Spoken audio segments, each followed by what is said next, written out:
Olá, graça e paz. É muito bom estar com você hoje para continuarmos a falar sobre o seguinte tema: então virá o fim. Fatos relacionados à volta de Jesus. Esta é a segunda parte, né? Na semana passada já comentamos algumas coisas sobre esse assunto. E lembre que é importante você estar ciente do que a Bíblia ensina sobre isto. Por isso estamos aqui estudando a palavra de Deus e entendendo o que ela nos orienta sobre o tempo do fim.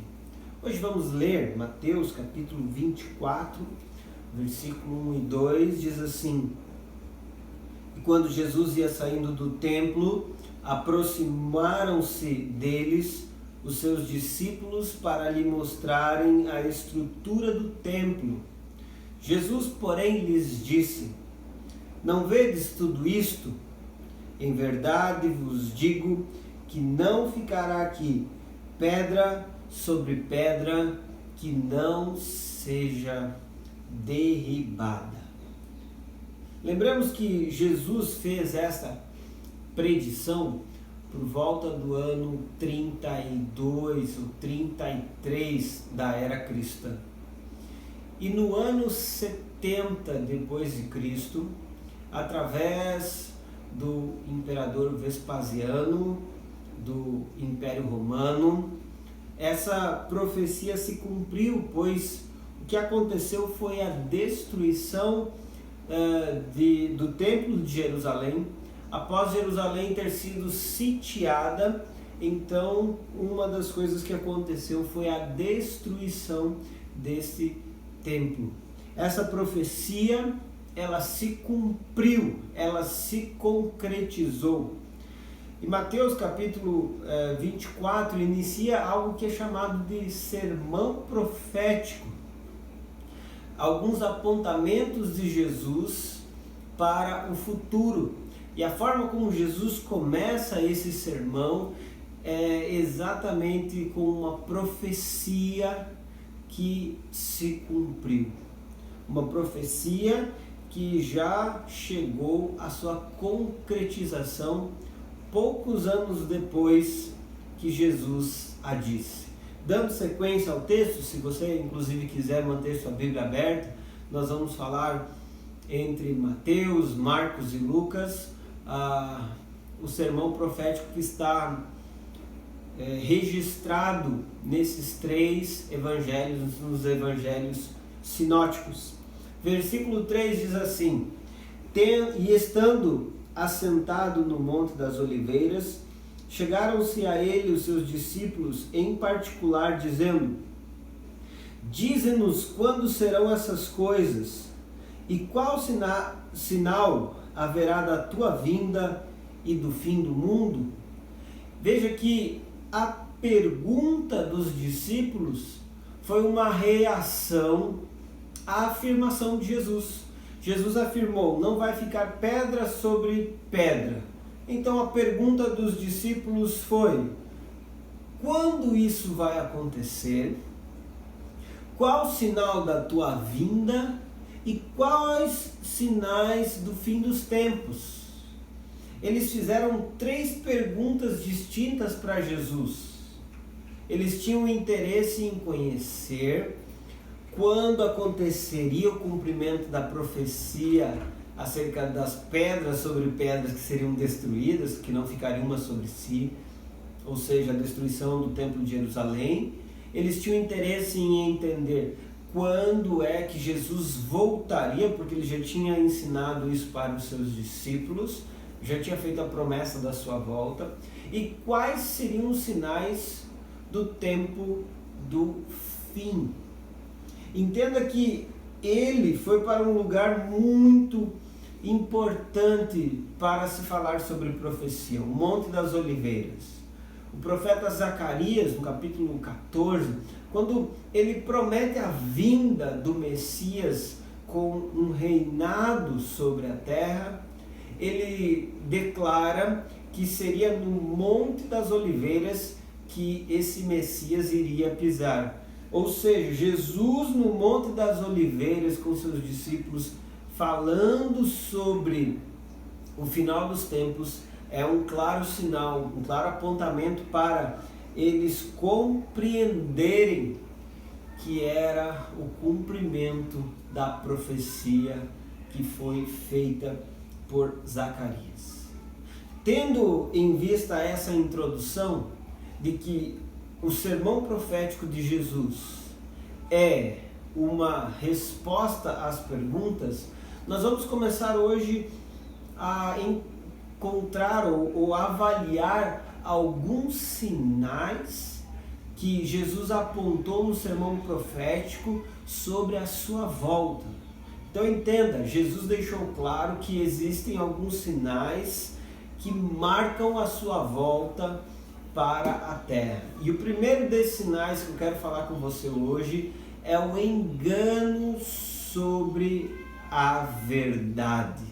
O primeiro sinal da volta de Jesus é o engano acerca da verdade.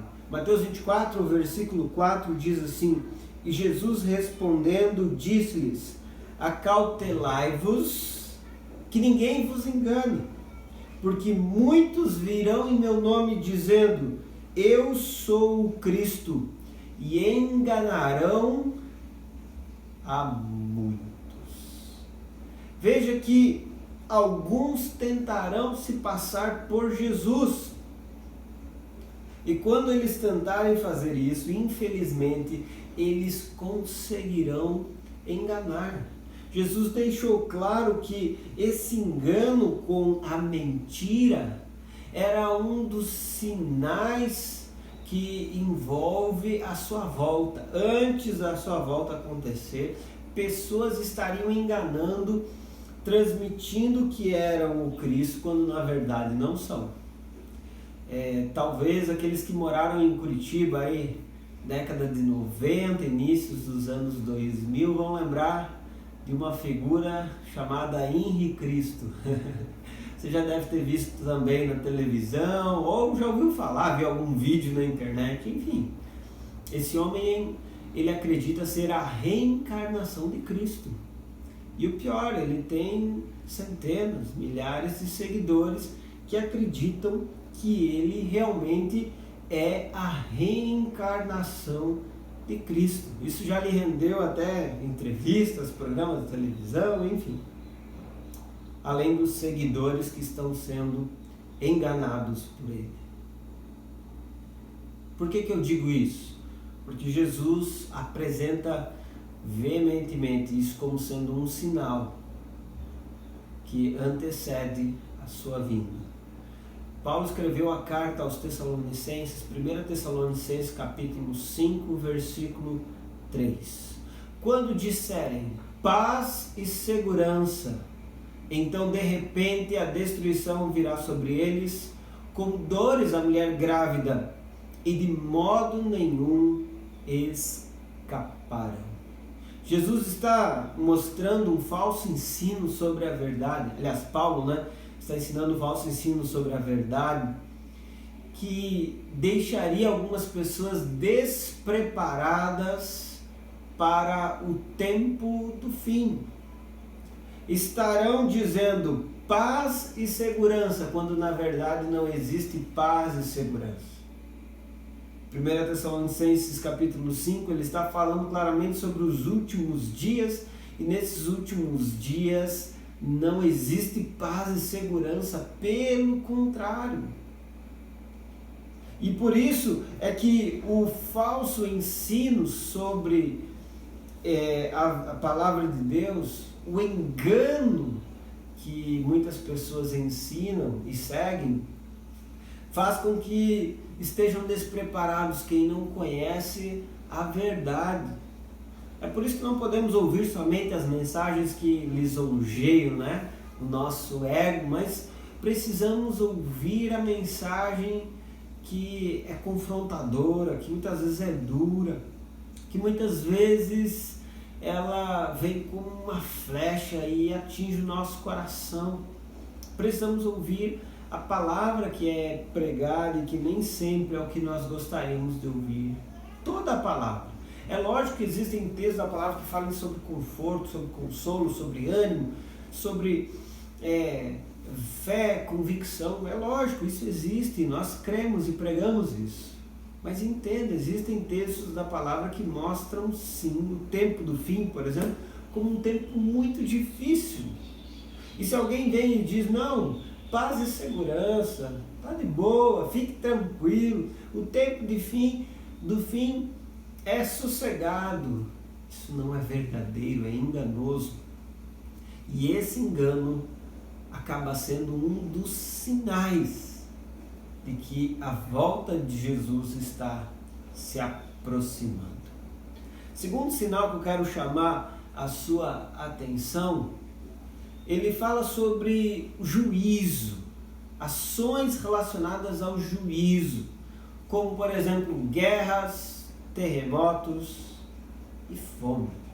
Mateus 24, o versículo 6 diz: E ouvireis de guerras e de rumores de guerras, olhai, não vos assustei, porque é mister que isso tudo aconteça, mas ainda não é o fim. Versículo 7. Porquanto se levantará nação contra nação e reino contra reino, e haverá fomes e pestes e terremotos em vários lugares. Mas todas essas coisas são o princípio das dores. O que é que Jesus ele está anunciando aqui? Algumas situações contrárias que iriam acontecer como um sinal do juízo. E essas situações seriam percebidas diante dos olhos de todos. Uma das situações que Jesus narrou aqui é terremotos, né? Esses terremotos, eles já são conhecidos há muitos anos na história do mundo. Por exemplo, no ano 63 depois de Cristo, alguns anos depois dessa profecia ter sido escrita, a cidade de Pompeia foi completamente destruída por um terremoto. No ano 64, metade de Roma foi reduzida a cinzas. E naquela época, um escritor famoso chamado Tácito disse o seguinte: começo a obra de escrever sobre uma época que é rica em tragédias, sangrenta por causa de batalhas, dilacerada por revoltas. Alguns dias eu vi uma reportagem da BBC que estava ligando a desaceleração da Terra ao aumento de terremotos, prevendo que no futuro nós teremos mais terremotos. É uma pesquisa científica realizada por 2 cientistas norte-americanos que prevê no futuro nós vamos ter mais terremotos ainda. Nós sabemos desde o século XIX que esses abalos sísmicos podem ser medidos, né? Existe até uma ciência que mede os terremotos, que é chamada de sismologia. Mas a questão é, na época de Jesus, quando Jesus falou isso, não existia sismologia, não existia esse conceito ou esse conhecimento tão abrangente sobre terremotos. Mas ele previu já naquela época, antes dos abalos em Pompeia ou em Roma, Jesus já estava prevendo que no final dos tempos terremotos iriam acontecer em diversos lugares. E hoje nós procuramos, por exemplo, um site de sismologia, você encontra de forma momentânea os abalos sísmicos que estão acontecendo no mundo. Segunda-feira mesmo houve um grande abalo sísmico que foi conhecido em todo o mundo. Então, aquilo que Jesus fez no ano 32 ou 33, mais ou menos nessa data, foi prever o futuro, que diversos terremotos aconteceriam. E ele diz, sim, esse é um sinal. Mas não somente isso, Jesus ele também falou sobre a fome. E a fome é uma grande realidade no mundo. Segundo a ONU, no ano de 2018, 820 milhões de pessoas passaram fome em todo o mundo. E agora a previsão, né, pós-pandemia, né, Covid-19, a previsão é que mais 130 milhões de pessoas passem fome em consequência desta pandemia. Veja o que Jesus estava prevendo, algo global acontecendo e mais. Ele falou também sobre guerras e rumores de guerras, nação se levantando contra nação e reino contra reino.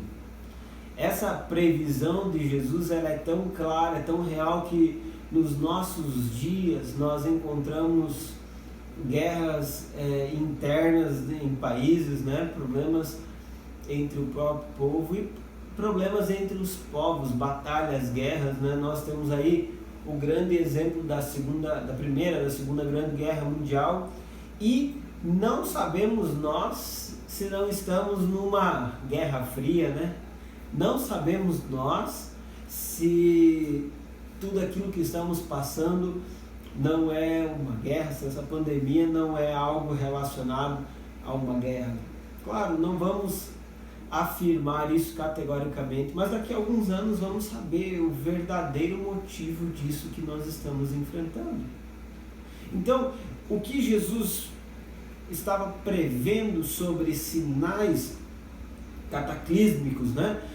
Problemas na natureza, e você veja que a consequência dos terremotos aí são tsunamis, né? Então, tudo isso Jesus ele já profetizou que iriam acontecer e tem acontecido numa escala cada vez maior, e também guerras, fome, tudo isso são sinais que apontam para o tempo do fim.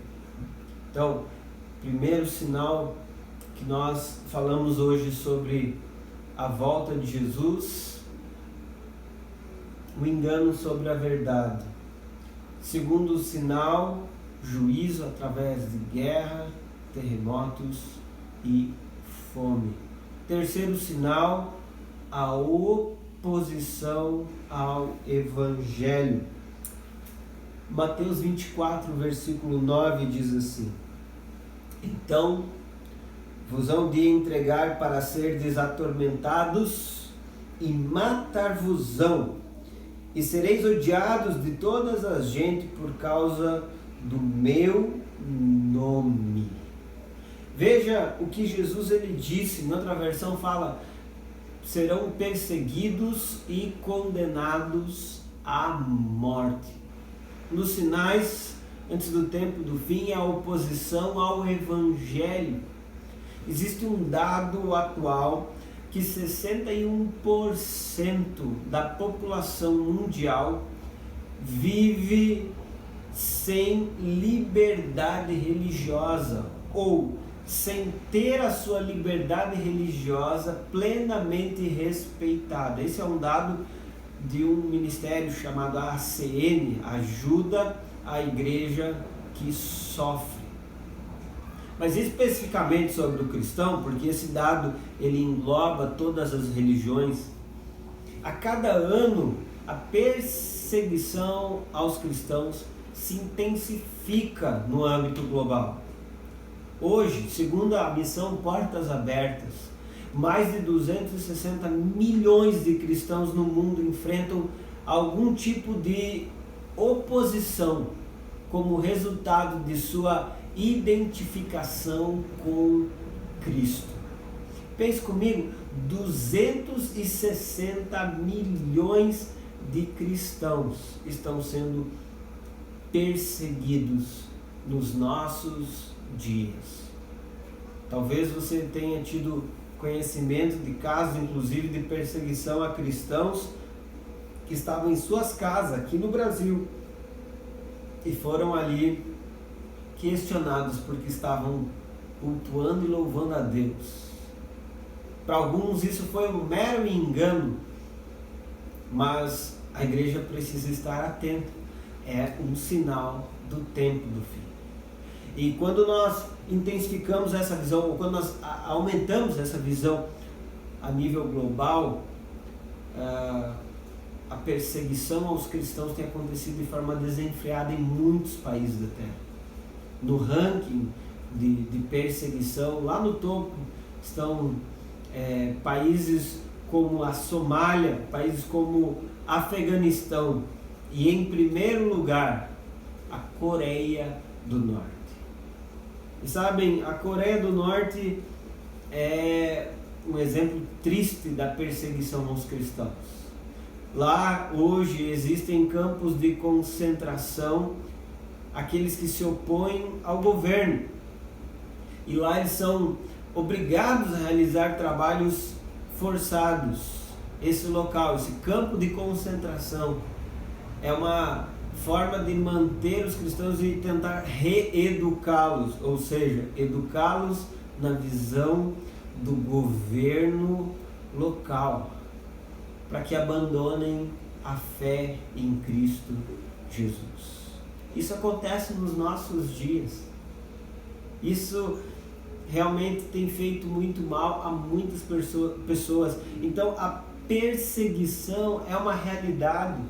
E entenda, toda essa oposição ao Evangelho é um sinal do tempo do fim. Ainda em Mateus 24, no versículo 10, Jesus ele disse: naquele tempo muitos ficarão escandalizados, trairão e odiarão uns aos outros. Olha só como é uma oposição, uma perseguição, uma ação contrária ao Evangelho, à palavra de Deus. Quando Paulo escreveu a carta a Timóteo, a segunda carta a Timóteo, no capítulo 3, versículo 1, Paulo disse assim: saiba disto, nos últimos dias sobrevirão tempos terríveis. Versículo 2: os homens serão egoístas, avarentos, presunçosos, arrogantes, blasfemos, desobedientes aos pais, ingratos, ímpios, sem amor pela família, irreconciliáveis, caluniadores, sem domínio próprio, cruéis, inimigos do bem, traidores, precipitados, soberbos, mais amantes dos prazeres do que amigos de Deus, tendo aparência de piedade, mas negando o seu poder. Paulo identificou essas atitudes carnais, pecaminosas, como sendo atitudes dos últimos dias. Exatamente o oposto ao que o Evangelho prega é a forma como muita gente está vivendo. Ainda Pedro, em sua segunda carta, capítulo 3, versículo 3, ele diz: antes de tudo saibam que nos últimos dias surgirão escarnecedores, zombando e seguindo as suas próprias paixões. Entenda que para o cristão haverá sim uma manutenção da fé, uma firmeza, mas ele sofrerá uma oposição de pessoas que não vão crer e não vão aceitar os posicionamentos de fé que o cristão tem. Por isso que eles vão escarnecer e zombar, seguindo sua própria vontade. Aí eu pergunto para você, você não enxerga isso nos nossos dias? Não é um sinal claro que nós enfrentamos isso? Veja um exemplo,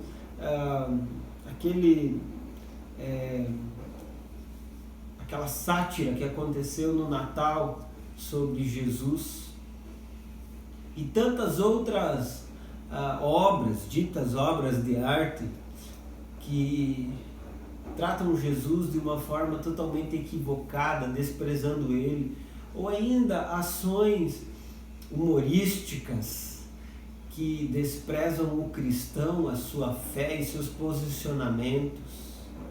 Ou então, quantas e quantas pessoas que desprezam o conhecimento cristão, o ensinamento da palavra de Deus, e o caracterizam até mesmo como valores da Idade Média, né? Nos nossos dias estamos voltando à Idade Média, onde a ciência é substituída pela fé. Isso é algo que está contido na palavra de Deus. É um sinal do tempo do fim. É um apontamento para a volta de Jesus. Quarto lugar, quero falar com você mais um tema hoje. A pregação do Evangelho a todos os povos. Mateus 24, versículo 14, Jesus disse: "E este Evangelho do Reino será pregado em todo o mundo, em testemunha a todas as gentes, e então virá o fim." Jesus deixou claro aqui o tema a ser pregado, que é o Evangelho. Aliás, depois da sua ressurreição, ele falou com os seus discípulos e ordenou que eles fossem para o mundo todo pregar o Evangelho a toda criatura. E entenda, esse é o tema que Jesus deixou para ser pregado. Mas o interessante é que ele declara que esse Evangelho do Reino seria pregado a todas as nações. Lá em Marcos, capítulo 13, versículo 10, diz: "É necessário que antes o Evangelho seja pregado a todas as nações." O que Jesus está fazendo ao afirmar essa necessidade é falar sobre a necessidade de expansão do Evangelho pelas nações da terra, antes que a sua volta se concretize. E quando nós lembramos que algo maravilhoso aconteceu, percebemos o quanto Jesus indicou para uma profecia e ela começou a se cumprir já nos primeiros anos da era cristã. Do que eu estou falando? De Atos, capítulo 2, onde houve o derramar do Espírito e os discípulos foram cheios do Espírito Santo e começaram a pregar. E no primeiro sermão de Pedro, ele disse assim, Atos capítulo 2, versículo 17: "Nos últimos dias, diz Deus, derramarei do meu Espírito sobre os povos, os seus filhos e as suas filhas profetizarão, os vossos jovens terão visões, os velhos terão sonhos. Sobre os meus servos e as minhas servas derramarei meu Espírito naqueles dias, e eles profetizarão." Entenda que o derramar do Espírito é uma capacitação sobrenatural que é essencial para os cristãos profetizarem, ou seja, proferirem a palavra que vem de Deus. Essa capacitação aconteceu sobre os discípulos e acontece com todos os cristãos verdadeiros, eu creio que diretamente no ato da sua conversão, o Espírito é derramado sobre essa pessoa. E o que chama sua atenção? O Espírito é derramado, essa capacitação enche o cristão para quê? Para que ele cumpra a promessa de Jesus: pregue o Evangelho a todas as nações. Interessante aqui é que a Bíblia não está dizendo pregar o Evangelho para todas as pessoas antes da volta de Jesus. Geralmente essa é a interpretação. Quando fala sobre todas as nações, está falando sobre todos os povos da terra. E na história de missões nós encontramos o Evangelho sendo pregado de diversas formas em diversos lugares, inclusive através de intervenções sobrenaturais de Deus, que revelou o Filho diretamente para povos indígenas, para alcançar essas pessoas.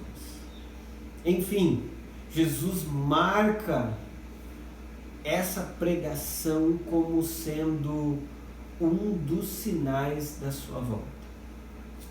Entenda que sobre nós, a igreja, fica uma responsabilidade de participar da volta de Jesus. Quando eu digo que nós temos essa responsabilidade, eu entendo claramente que Deus nos deu esse privilégio de sermos um sinal que envolve a sua vinda.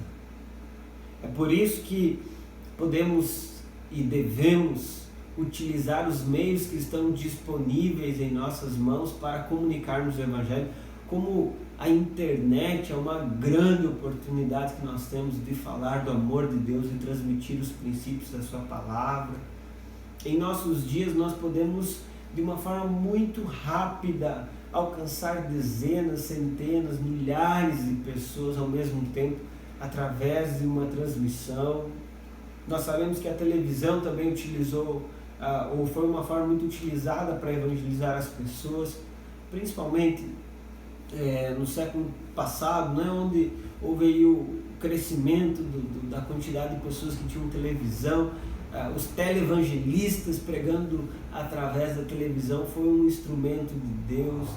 Hoje em dia, com a internet, o rádio, ou até mesmo através dos missionários que têm se espalhado pela face da terra. Aliás, nós temos que entender isso: um missionário indo evangelizar povos é um cumprimento, é um sinal do cumprimento da promessa de Jesus de que o Evangelho seria pregado em todas as nações. Por isso temos que orar e sustentar aqueles que se dispõem a pregar o Evangelho em outros lugares, porque eles estão cumprindo a promessa do Senhor.